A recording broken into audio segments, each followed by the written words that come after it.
Welcome to the Michigan football film study focused on the defense with Vance Bedford, brought to you by Autograph. Now, I'm Josh Newkirk, and a lot of you might see me sometimes hanging out with Sam Webb in the post game. I'm filling in for Sam this week. Unfortunately, Sam can't be here. He's dealing with some family issues. Prayers and thoughts out to Sam and his family. He's like a brother to me, and we all look forward to Sam and Vance breaking it down the film, but I'm filling in for him, and it's a great opportunity.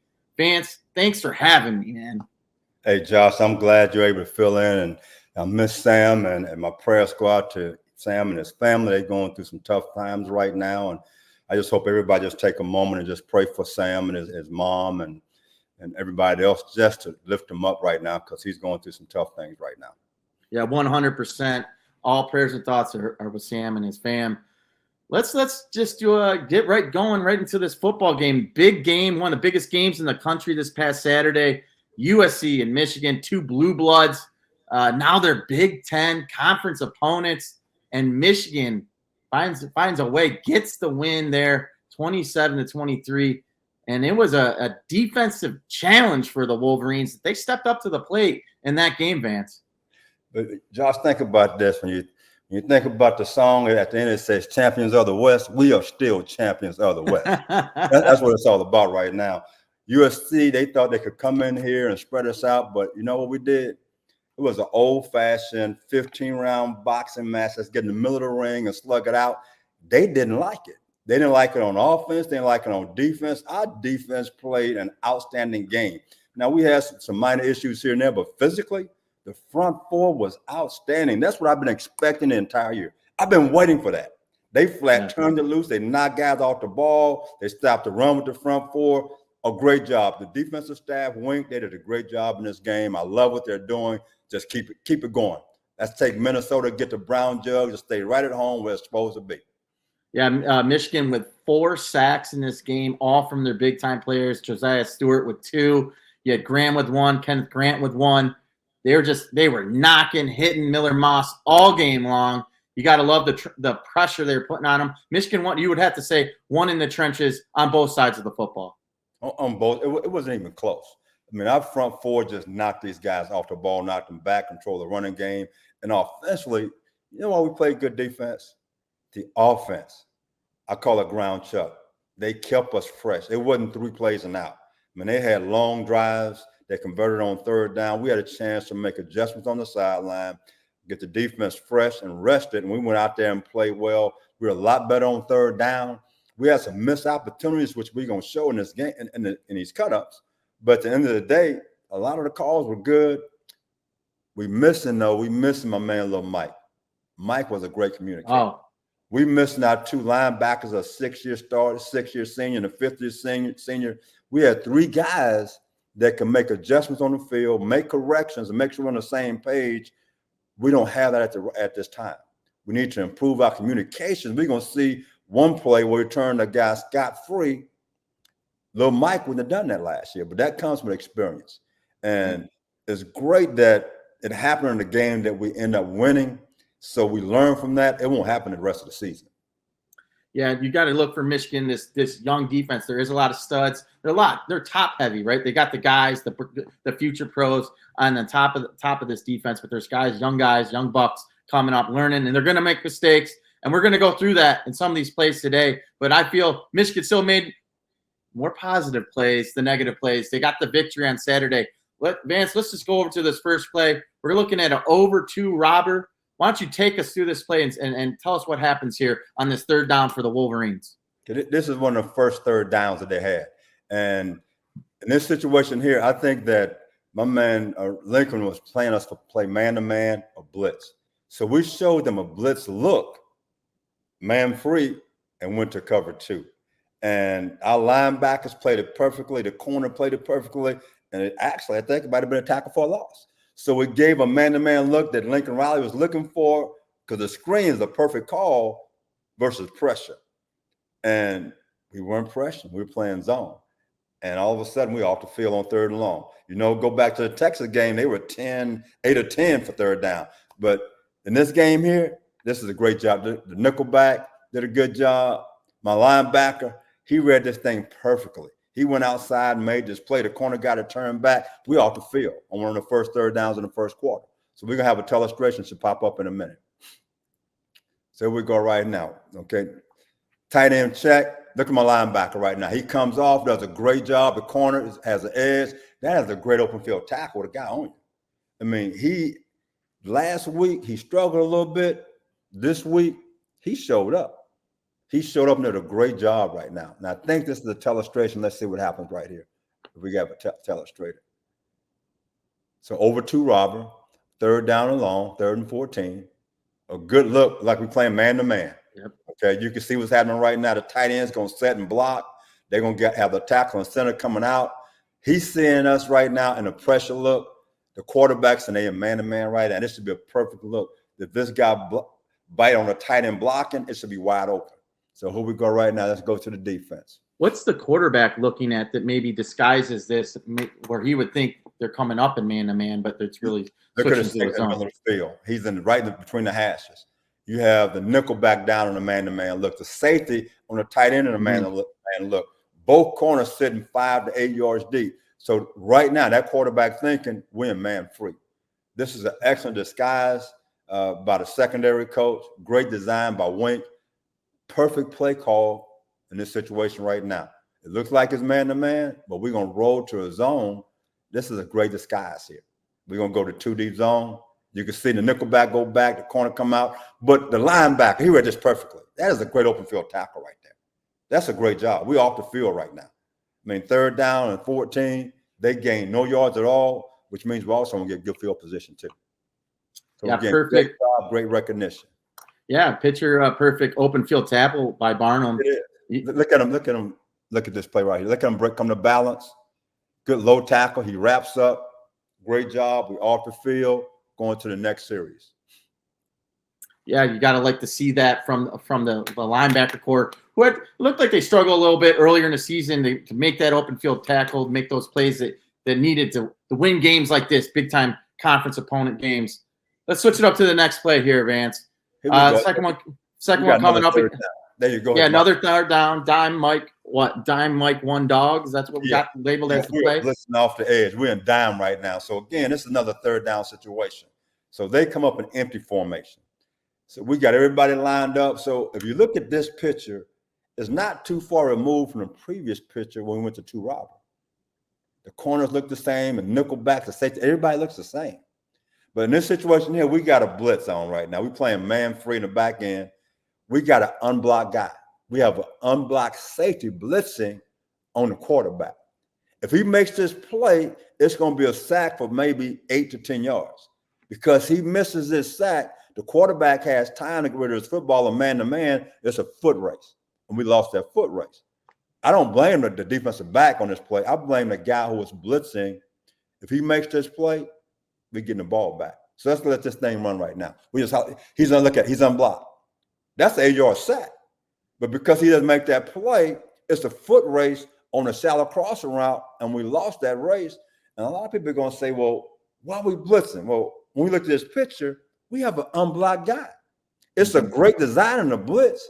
The name of the game is you out there playing, go make a play. There's nothing wrong with the call. Go make a football play. That's your job. That's an athletic defensive back on a quarterback. He didn't make the play. Right now, at that picture, he went to the wrong shoulder. He should always go for the upfield shoulder. If you miss him, you make him step back up inside where we have a great push. So, again, there's nothing wrong with this call. It's a great call. We just didn't make a play, and they did. It's just that simple. Yeah, it's just a matter of, like you said, you got Makari Page coming in. He gets that sack. I mean, look, USC has the punt. The big play negated, and they don't go down and score a touchdown. It ultimately, USC goes down and scores a touchdown here right after. I mean, this could end up being a blowout, right? Michigan was rolling at that moment. And I know fans are probably going to blame Wink. Why are you blitzing all the time? But that was the right call, right, Vance? I mean, it just didn't work out. That was a great call. I mean, again, when you can blitz, Josh, and a guy's unblocked, you can't design a blitz any better than that. The name of the game is players, they need to make plays. But it's a great design with the blitz. Execute it. This is a missed tackle, and missed tackles get you beat. last year, now we were a great tackling team. How often do you see little Mike and one of those guys miss a sack last year?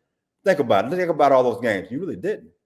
So again, I'm going back to experience over lack of experience, and those things every once in a while it kind of pop up. In this situation right here, we should have made that play. Should have been a tackle, a sack for a sack. Offense get the ball and just keep rolling. Now it's 21-0 possibly to the now going to 14-7.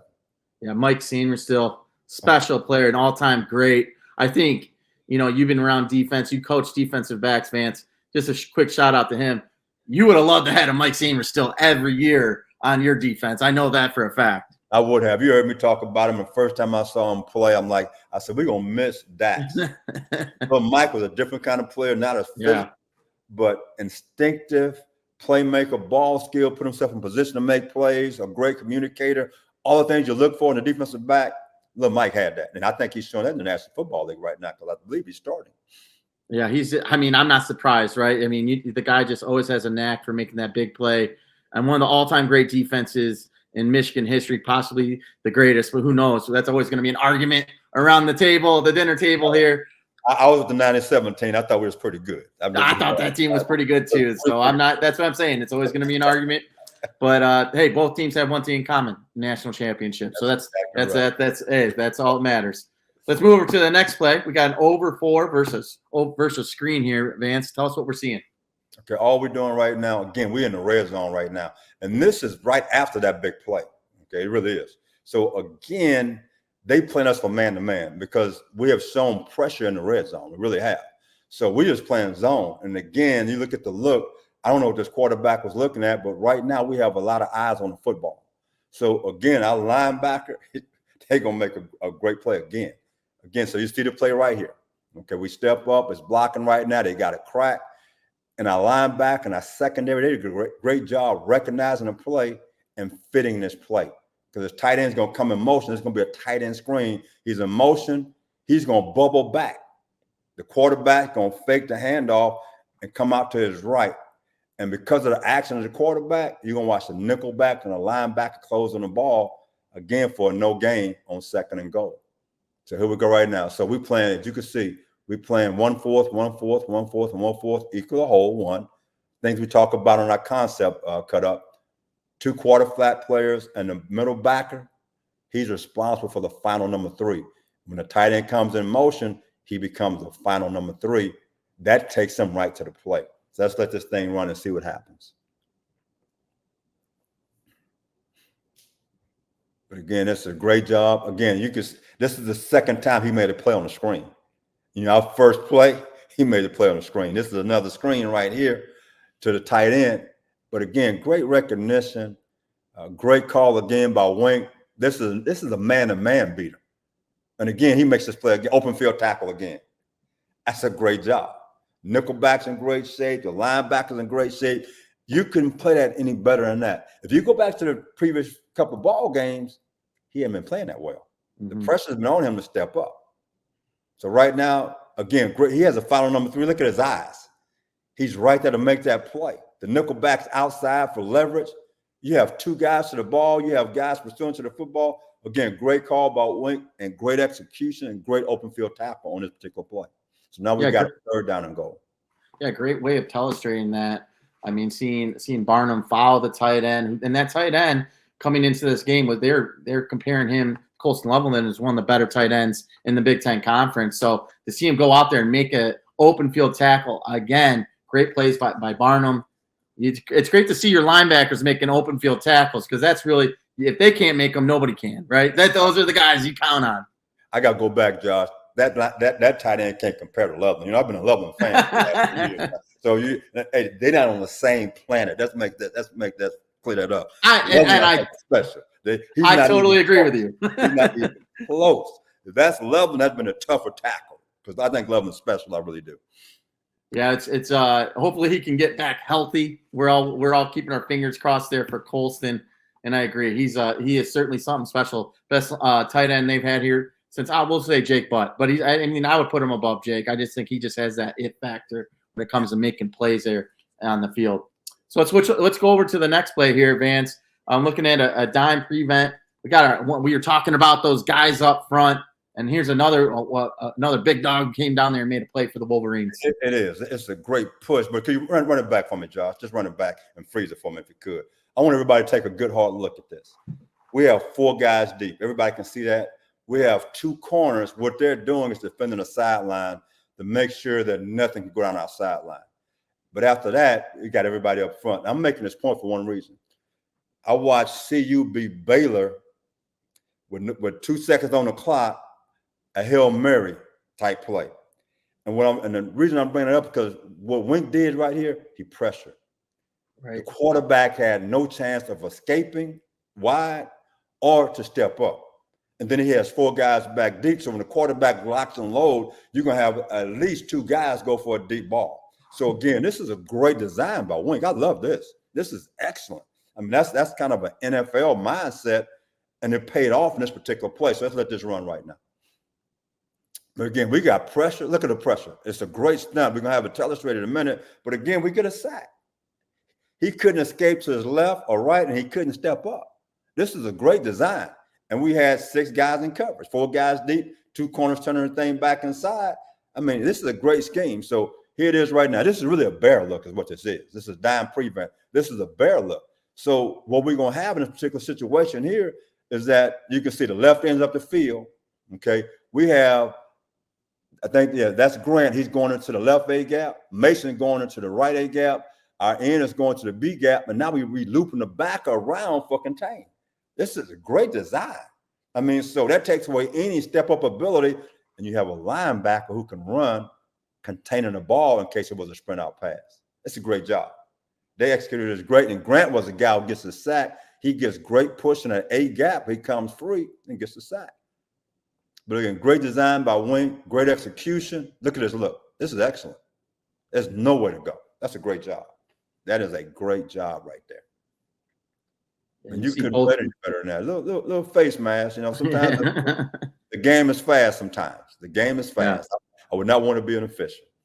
And you saw both the DNs get up the field there as well. And then, all right, so, and also you got to like the fact that you see in so many games, right, where a team will go to prevent and they'll only have the 3 down linemen to try to create pressure in that situation.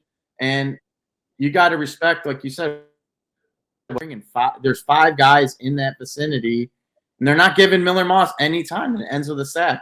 And you don't want to give them an opportunity to get the ball downfield. That's exactly right. And like I said, I'm going back to the CU game. Baylor did.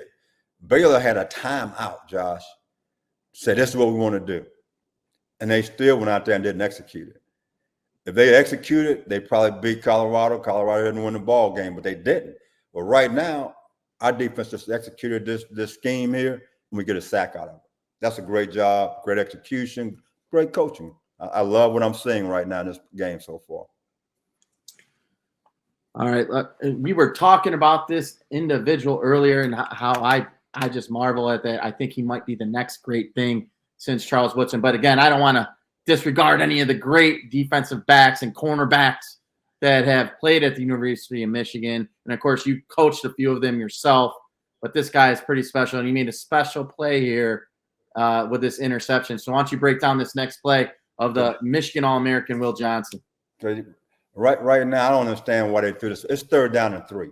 Okay, 3rd down and 3. It's 14-10 in the 3rd quarter. And if you go back, the USC got the ball first, went down the field, scored, and they scored. So they're doing well in the 3rd quarter. This is the only quarter they did well.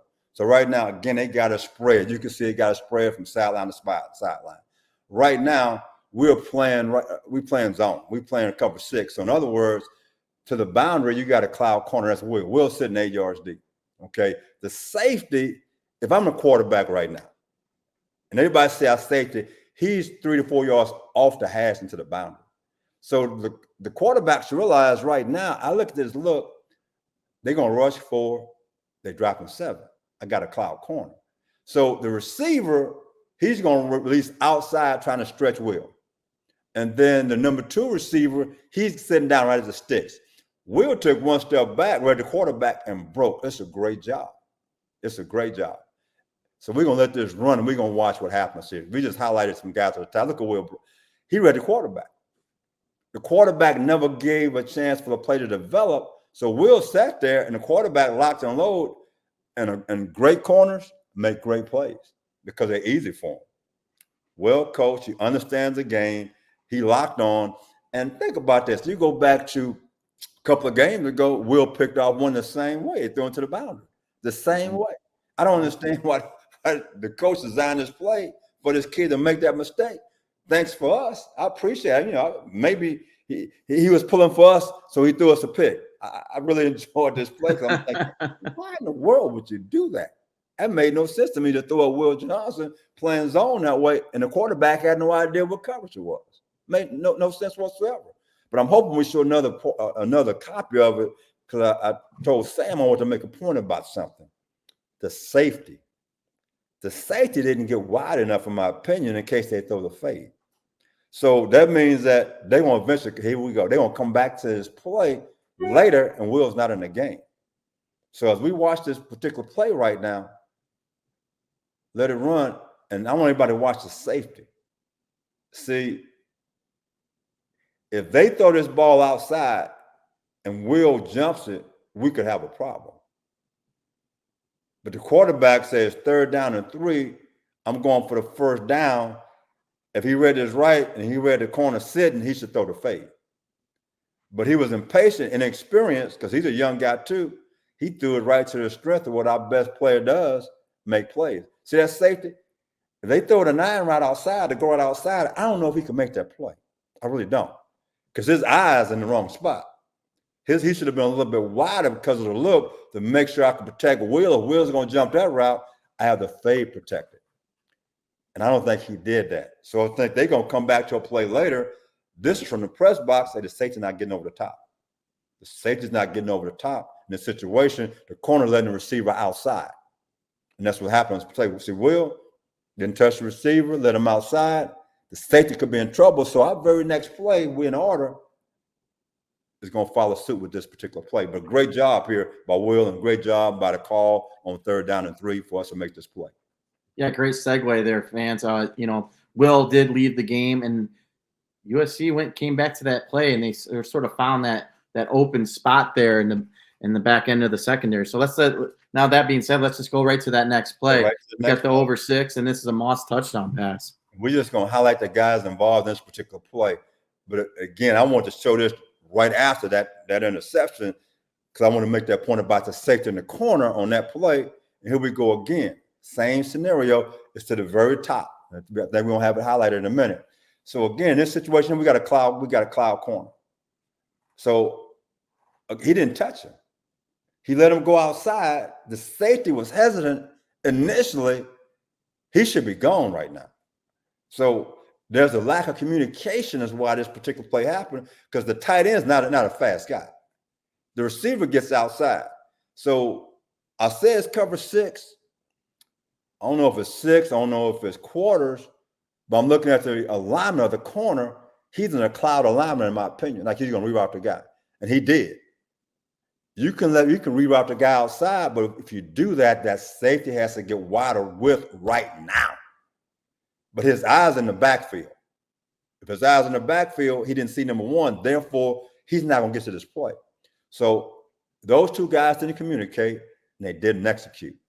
They didn't execute. This is a play that they shouldn't be throwing this ball into this coverage. They should not be throwing this ball in this coverage. I have no idea what the safety was doing. I really don't know what the corner's doing. So again, this is communication and an execution problem right here, which led to a touchdown. If they were playing some form of quarters, if that's the case, then the corner's 100% wrong. If they were playing half field rotation, the corner's still wrong, and so is the safety. So no matter how you look at it, the corner's definitely wrong. There's a good chance the safety was wrong too. But I want to show those plays back to back. And again, I'll say this point. I think it's a lack of communication because of the experience factor out there. That's why this play happened. Yeah, let's hope that Wink is breaking down, showing this same play to his team, because it's a matter of 2 different plays, 2 different outcomes. And if you're not communicating on the field, you're going to get different results. I mean, and that's just the prime example of it. Thanks for breaking this down here, Vance. You can clearly see the safety is something just seems off there, right? Like they're not they just found the open spot, and Miller Moss just made them pay. It is. Like I said, I'm not sure because the safety is so hesitant and going back to the half, but he's real deep to be playing quarters. I mean, there's no sense for him to be that deep if you're playing quarters. Now, if they play a defense, sometimes you can play cover 4 quarters and you make a call if it's 2 receivers, and they call it palms. Based on what number 2 does, it turns into cover 2. But somehow, if that's the case, this receiver should never get outside the corner in the first place. Just a coach's opinion on how he used to teach it. But if you're going to reroute him outside, then the safety got to get going real fast, and the corner has to carry it a little bit more. So no matter what happened, the corner's totally wrong. He's totally wrong on this play. Okay, well, we're gonna go to the next play here, Vance. This is a situation where we got a 0 blitz, and we got the note on there, no communication, and this is with another wide open touchdown.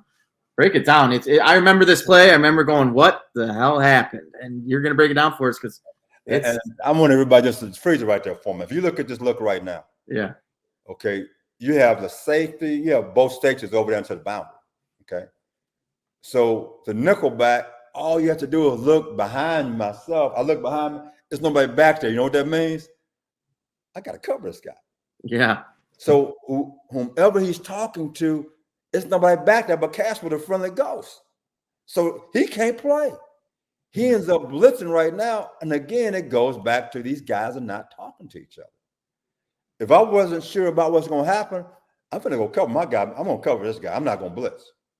I am not going to blitz. So I don't know if this is a new blitz. I don't know what it is, but the guys in the secondary did not communicate whatsoever. Last year, I'm going to go back to, that would have been little Mike. That had been his second year starting the nickelback. The Dax before that, this play don't happen. Experience, communication, guys talking to each other.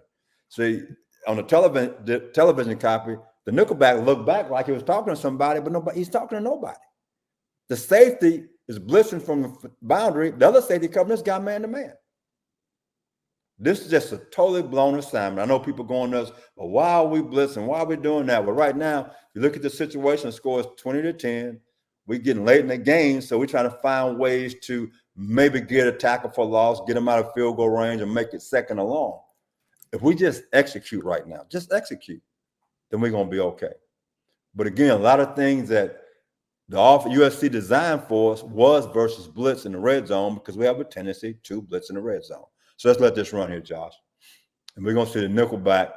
He's blitzing, and this guy just like, hey, nobody's on me. Nobody's on me at all. And that's just a lack of communication between the secondary and the linebackers. You have to, anytime you have a 0 blitz, guys need to talk. I have this guy, I had you back deep. And I saw that a bunch of last year with an experienced secondary. Right now, I don't see these guys talking enough. And that's the problem right now. No communication, just that simple. Yeah, because I was about to ask that. The fact of the matter is, so you call the play, 0 blitz, but it's on the job of the secondary out there to go, okay, by the way, there's no safety help right here. We need you to change the plans. You need to guard this guy one-on-one, right? Man to man. And it's just simple stuff like that. And that's the difference between the call game played right. That's all it is. And a touchdown.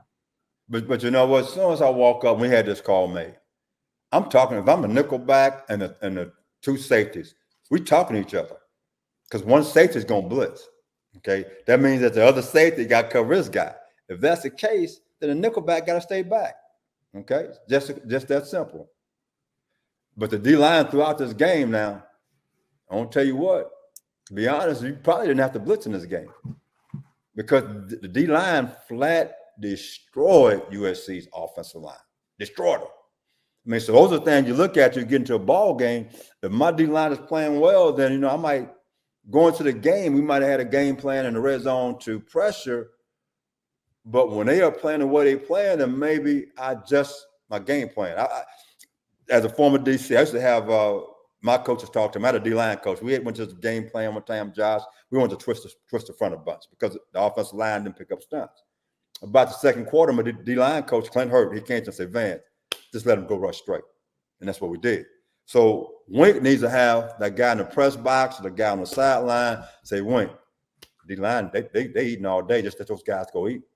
Let's sit back and let's play coverage. So sometimes as a DC, you need a guy in your ear say, hey, we don't need to do this right now. Our D-line can win this game for us. Let's go. Let's let the back seven cover and do this. So it takes a whole staff to get things going in the right direction because our D-line, they just flat destroyed USC's offensive line the entire ball game.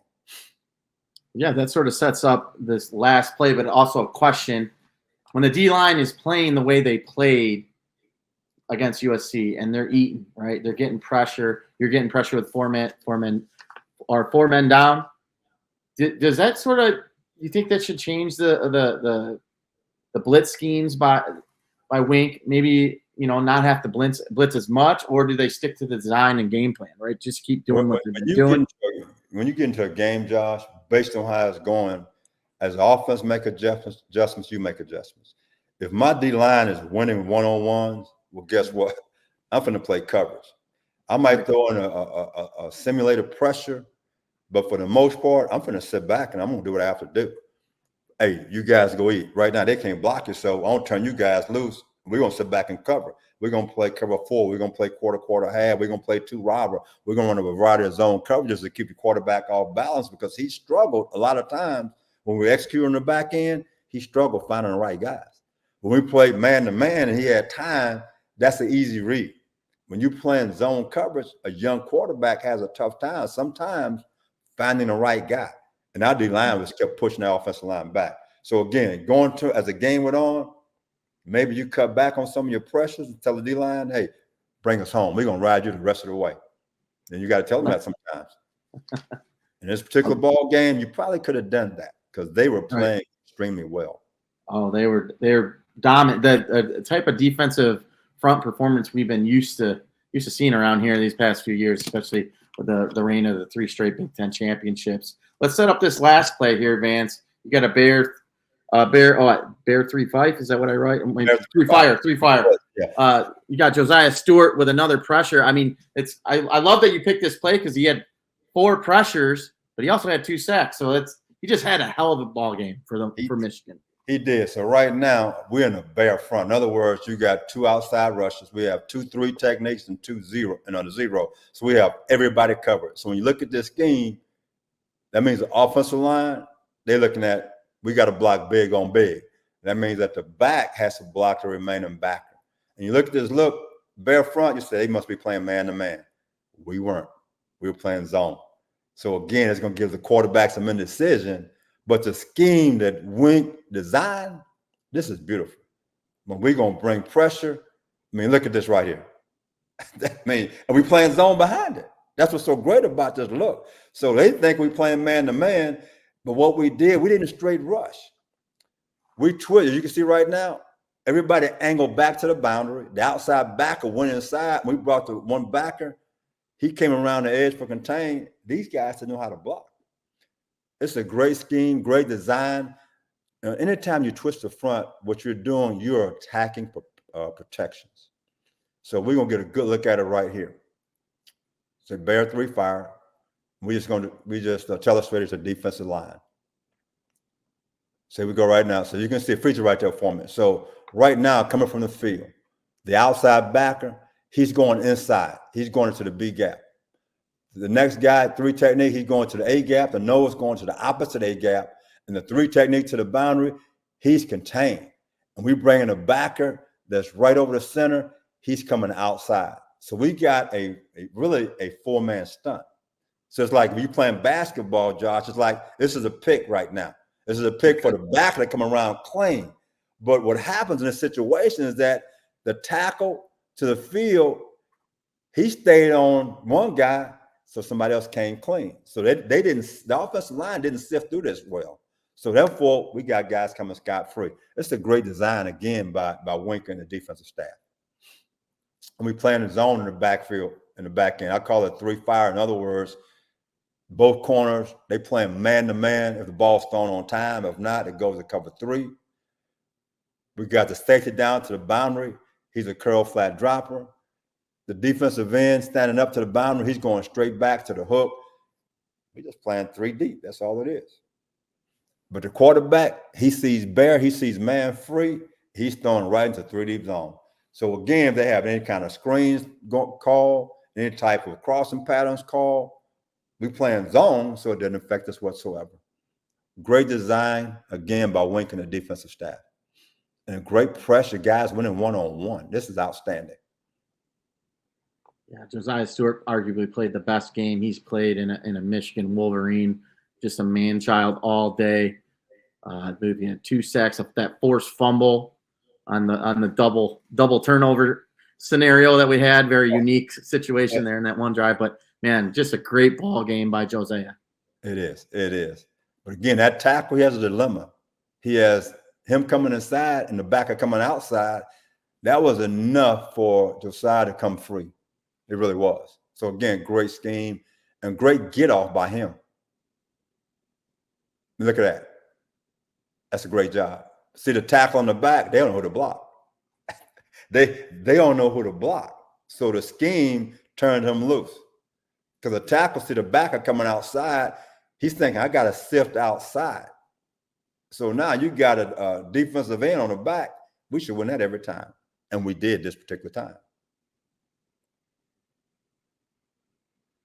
Great scheme, great design, and great execution. Look at that. See the tackle? The tackle blew that. Tackle should have stayed big on big, but he looked outside. My man is gone for a sack. Great job. Again, it's a great win for us.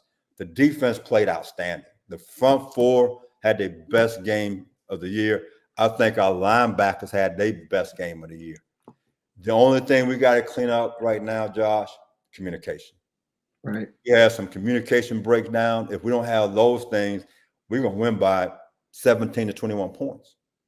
I mean, because of some communication issues, it made it a lot closer ball game than what it should have been.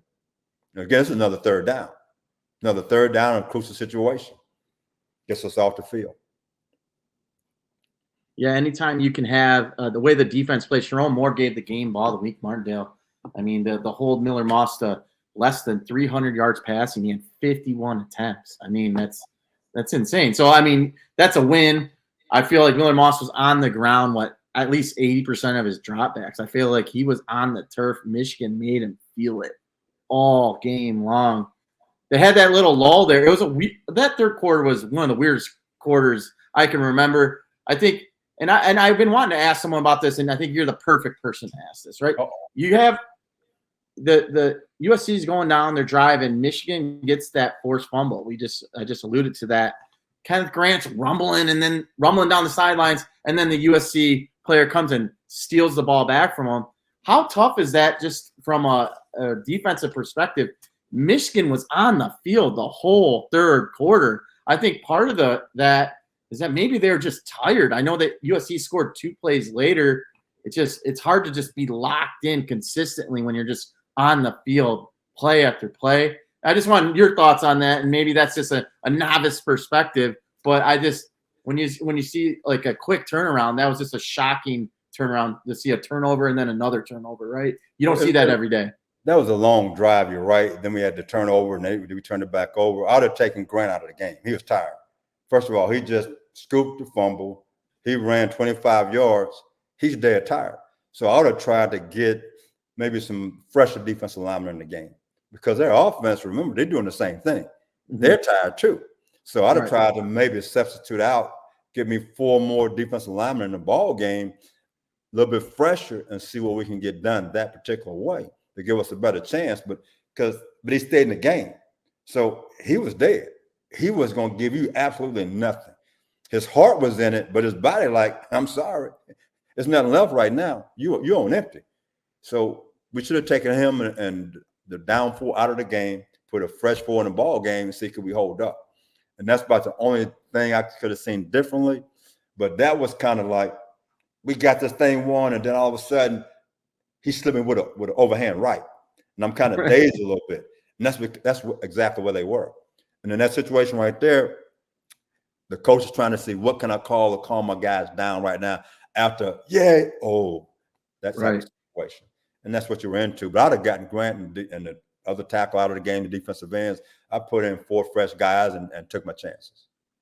Now moving forward, Michigan's they're a third of the way through the regular season, right? They're hoping to play for bigger things, potential playoff, but it's always one game at a time. What are you mentioned communication. That's the big thing, a big step for this defense to get really to that elite defense level. I think right now it's fair to say I think they're like a top 15 defense. There's nothing wrong with that. Most programs would love to be a top 15 defense, but around Ann Arbor, especially these past 4 or 5 seasons, they've been a top 3 defense. Last year they were the number 1 defense. What are the steps you need to see from this team to get back into that elite conversation? Your best players playing their best. In this game versus USC, our 2 tackles, they look like first-round picks. And I've been on those guys for the previous games. I said they look like 3rd and 4th round picks. I thought they were reading the press clippings. They played like we expected them to play the entire year. Our defensive ends, they were outstanding. Our linebackers probably had their best game because the past 3 shows, Sam and I, we've been talking about the linebackers not executing, not dropping right. They made plays. Now let's get to the back end. We can't, in the back end, when you make a mistake in the secondary, it's touchdowns. If you make a mistake with the defensive line, linebackers there. And the secondary. If the linebackers make a mistake, the DBs are there. When the DB makes a mistake, it's a touchdown. Where the DB missed a sack, and on the back end, it went to like a 50-yard play, and they scored 2 plays later. So, again, our communication needs to improve, especially if we're going to pressure like we pressure. They got to talk all the time. If I'm a nickelback or corner, I'm looking around and see if somebody's behind me. If nobody's behind me, I'm going to go cover this guy. That's what I'm going to do. I'm going back to common sense football right now. And I'm a firm believer as a football coach, you teach guys to be able to think. Robots, these are guys that this is what the book said you have to do. Guys who can think, this is the book, but now we finna put other things too. It's like you build a house. Yeah, the house is empty, but now I'm starting to put some window coverings up and some different things. I'm trying to fix it up. In other words, for a defensive back, for a linebacker, defensive lineman, hey, the foundation's there. Now I need to put other things with it. You got to think and adjust on your own to make this thing work. Right now, that's not happening. So hopefully we get that cleaned up for this game coming up versus Minnesota. Because, again, game we should win, in my opinion, because our defensive line, I think, is that good. I think our offense has found their identity, and now we're coming together. So I'm looking for a big win. But communication, that's the biggest thing we got to get cleaned up right now. If we get that cleaned up, I think we're going to be all right. I would say that the excitement is here. That the hope is there, right? We're seeing that there's potential with this football team, and they can be something special. Hopefully, they can fix everything. That's not to saying that there's a lot of things wrong, but they can keep progressing, maturing, and become that great football team that a lot of people expect in Ann Arbor. I would have to say, Vance, man, this has been a pleasure. I mean, thank you for being patient with me. Pardon any ignorant comments, but I really had a lot of fun. This was awesome just to hear you talk about the just defensive breakdown. I am a football junkie. I love to hear this stuff. It's more like, I'm used to be on the media side of things, breaking down the stats and all that, but to hear the language and to have someone explain it to me, this has been a true pleasure, man. I appreciate you so much. Thank you. Oh, Josh, I enjoy you. I tell Sam he might be in trouble. You trying to steal his show. Hey, I've been waiting. I've been waiting in the shadows for a long time here, Vance. I've been working with Sam for 13 years now. But yeah, no, truly, Sam's a great friend of mine. Love Sam. Love working for him. Love working with him. As he says, I'm his road dog. We've had a lot of adventures, and we hope to have some more. Hopefully, do some playoff games here coming up this year. But it's been a true pleasure, and thanks for joining us. That's going to wrap up our coverage here for this film breakdown. Go Blue.